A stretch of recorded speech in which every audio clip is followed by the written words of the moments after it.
é, justamente sobre essa resistência, né? Nesses últimos anos, a partir do investimento todo, vocês já notam um, uma quebra dessa resistência? Sim, sim, só que Aumentou o número de denúncias, por exemplo? sim, nós vemos cada vez mais que as pessoas têm tomado consciência da nocividade do trabalho infantil. Outra coisa, só quero fazer um parêntese, que não se defende aqui a desocupação da criança, mas sim a ocupação com atividades compatíveis com a condição dela de pessoa em desenvolvimento, de acordo com as diretrizes da ONU e da Organização Internacional do Não, que Trabalho. ela não possa também aprender alguma tarefa doméstica, mas sempre com supervisão, né? Exatamente, o que eu não posso é atribuir à criança a responsabilidade sobre um trabalho. Eu me criei no interior, eu seguia meu avô capinar e pegava até uma enxadinha ali do lado dele, dava uma brincada, mas nunca me foi atribuída a responsabilidade de carpir o pátio. É isso que eu não sou de uma família abastada, pela situação que eu narrei. E outra coisa que temos que deixar bem claro é que o trabalho infantil é uma situação associada à pobreza. Filhos de ricos não trabalham. Se o trabalho infantil fosse tão bom, a nossa elite colocava os filhos a trabalhar desde cedo, e que nós vemos justamente o contrário. Eles estão estudando para, num futuro, ter um desenvolvimento até superior ao dos seus pais. E é muito interessante essa ideologia de que o trabalho infantil é muito interessante para as elites, porque, enfim, acaba formando exército de mão de obra, uma mão de obra mais barata, acaba justificando certas mazelas sociais. Mas, enfim, aos poucos vamos conseguindo essa transformação de mentalidade, que não é uma tarefa fácil, não é uma tarefa fácil, ela vem evoluindo paulatinamente. Antes da Constituição de 88, a faixa etária de trabalho permitida era de 12 anos, o que é um absurdo. Imagine, todo mundo conhece crianças de 12 anos e vê que uma criança com essa idade não tem capacidade nenhuma de desenvolver um trabalho seguro e muito menos de fazer isso acompanhado de um estudo regular. O trabalho infantil força sim a evasão escolar. É muito difícil, é difícil estudar para as classes mais baixas, muito menos ainda conciliar trabalho com estudo. As estatísticas do Ministério Público apontam que só 3% das crianças que trabalham nessas idades entre 5 e 11 anos conseguem chegar ao ensino médio, né? Nas que trabalham entre os 12 e 15 anos, a percentagem aumenta para 12, mas ainda muito baixa, né? Muito baixa. E vai perpetuando a condição de miséria das famílias, né? Perpetuando a condição de subemprego e perpetuando essa realidade de baixa qualificação profissional. O material informativo da campanha, inclusive, aponta isso, né? No longo prazo, essas crianças, quando se tornam adultos, não conseguem atingir um salário digno e continuam nessa faixa de pobreza, né? Perfeitamente.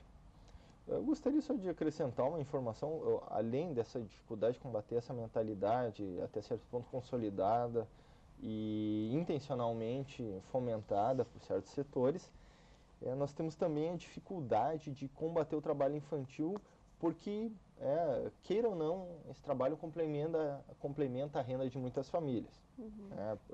Por um lado, aí tivemos uma matéria recente no jornal de grande circulação, o trabalho infantil acaba sustentando o vício em drogas de crianças de rua, as esmolas, esses pequenos trabalhos que mais se assemelham à esmola do que qualquer outra coisa. Mas há trabalho infantil que efetivamente é fomentado pelos pais e acaba, de certa forma, complementando a renda.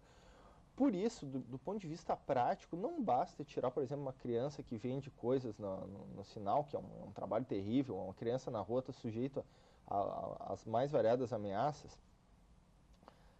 Eu tenho que, de alguma forma, substituir essa renda. Eu preciso de programas sociais, eu preciso de toda uma rede de assistência integrada que faça com que essa criança não retorne à rua, que insira ela na escola. Porto Alegre tem um programa de erradicação do trabalho infantil que é comandado pela FASC. Perfeito. Como é que tu consideras que está a evolução desse trabalho? O PET é um trabalho muito importante, qualquer município pode aderir ao PET, deve aderir.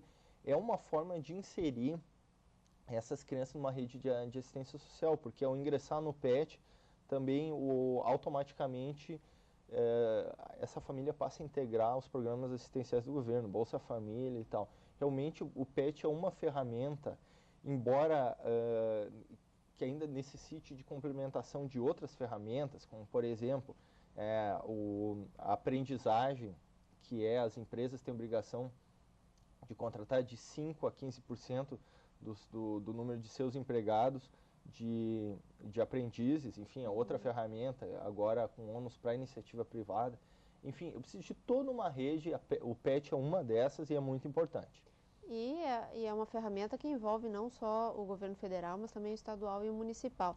Tu achas que, de certo ponto de vista, falta uma integração entre os poderes e políticas públicas para além de programas?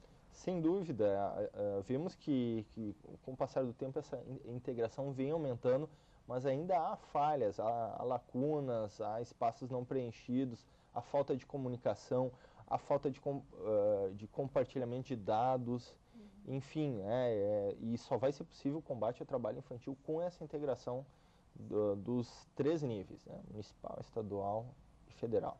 Bom, e tu disseste que com o passar dos anos, com as campanhas do Ministério Público, as denúncias têm aumentado. Qual é o procedimento quando o Ministério Público recebe uma denúncia e verifica a sua existência?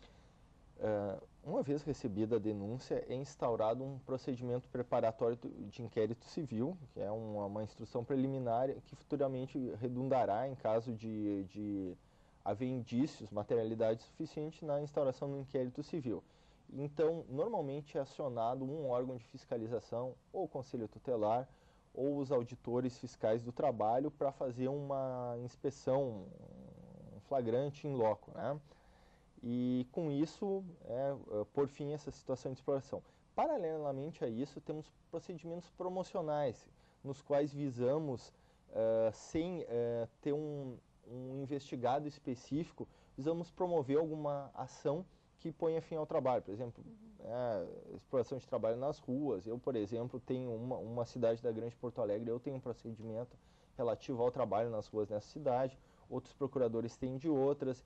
Então, buscamos integração com conselhos tutelares, buscamos identificar os locais em que essas crianças estão, as atividades que acabam fomentando o trabalho infantil e buscar alternativas para esse trabalho. Penalização para quando se consegue identificar quem está colocando essas crianças em risco? Sem dúvida, é sempre possível a penalização, a exploração do trabalho infantil em último estágio, assim, uma situação limite pode levar à destituição do poder familiar, né? Mas a nossa ênfase nessa matéria não é punitiva, e sim transformadora, conscientizadora, porque temos a noção que é um problema complexo e que essa é a melhor forma de resolver, através da conscientização e da promoção dos direitos dessas crianças, né? O direito ao não trabalho e o direito ao trabalho digno. Como é que as pessoas podem entrar em contato com o Ministério Público para fazer as denúncias? Perfeito. Nós temos aqui o site do Ministério Público do Trabalho, aqui, que é o www.prt4, de Procuradoria Regional do Trabalho da 4ª Região, .mpt.gov.br. Eu só vou repetir, www.prt4.mpt.gov.br. Ao clicar, ao abrir o site, há um campo para essas denúncias, é um formulário eletrônico muito simples. A pessoa não precisa se identificar, basta informar o local onde está ocorrendo isso e os dados possíveis para melhor identificação. Nós temos um telefone aqui do Ministério Público do Trabalho, que é o 3284-3000. Esse telefone não é um disque denúncia, porque, enfim, por 2 motivos. Porque não temos estrutura para fazer um disque denúncia e também porque chegamos à conclusão de que acaba gerando alguma distorção nessa passagem da denúncia do denunciante para a redução a termo. Mas, enfim, aqui todas as informações vão ser obtidas. E, além disso, temos a sede do Ministério Público do Trabalho, que fica na rua Ramiro Barcelos, número 106, fica entre a Farrapos e a Voluntários da Pátria, na rua Ramiro Barcelos, que a pessoa pode comparecer lá e fazer a denúncia, não é necessário se identificar. Perfeito, Fabiano. Muito obrigada pela participação aqui no Jornal da Câmara. Sucesso para a campanha. Eu que agradeço o espaço. Muito obrigado. Quero agradecer também a sua audiência. O Jornal da Câmara termina aqui, mas a gente se vê na próxima edição.